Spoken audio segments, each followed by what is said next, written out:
বাংলাদেশ ইসলামী ছাত্র সেনা ঢাকা মহানগরের সাবেক সভাপতি জনাব রহিসউদ্দিনকে মব সৃষ্টি করে পূর্ব পরিকল্পিতভাবে তাকে হত্যা করা হয়েছে, ঠিক কিনা বলে? আমরা এটাও দেখেছি, তার উপরে মিথ্যা অভিযোগ তোলে তাকে গণপিটুনি দিয়ে থানার মধ্যে সুপর্দ করা হয়। থানার প্রশাসন আমার রহিসউদ্দিনের চিকিৎসা না করে সেখানে তাকে আটকে রাখা হয়, সেখানে চিকিৎসার অভাবে সেখানে সে মৃত্যুবরণ করে। কথা বলেন ঠিক আছে?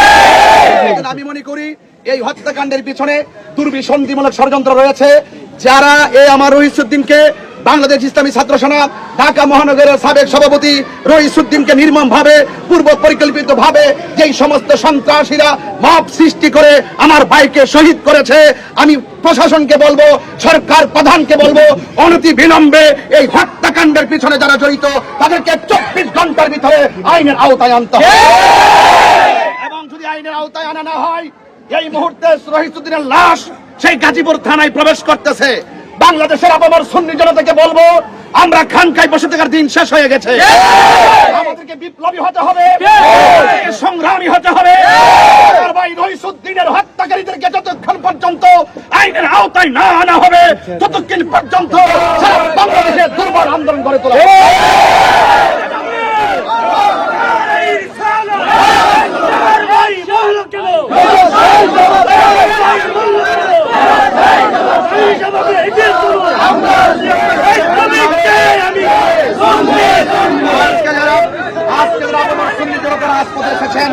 আপনাদের সকলকে বলবো, প্রস্তুত থাকুন লড়াইয়ের সংগ্রামে, বিপ্লবে হককে প্রতিষ্ঠা করার জন্য, অন্যায়ের বিরুদ্ধে এবং অপশক্তির বিরুদ্ধে আমরা সব সময় অনড় ছিলাম।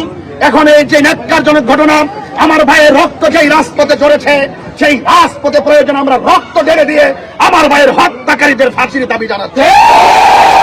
আমার ভাইকে অন্যায়ভাবে হত্যা করেছে, তার দৃষ্টান্তমূলক শাস্তি দিতে হবে।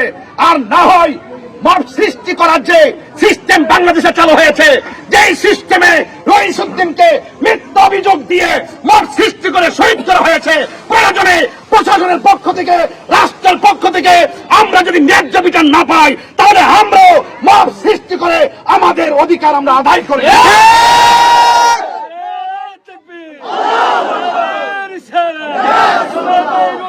মাল্লা কেন মাল্লা কেন চলো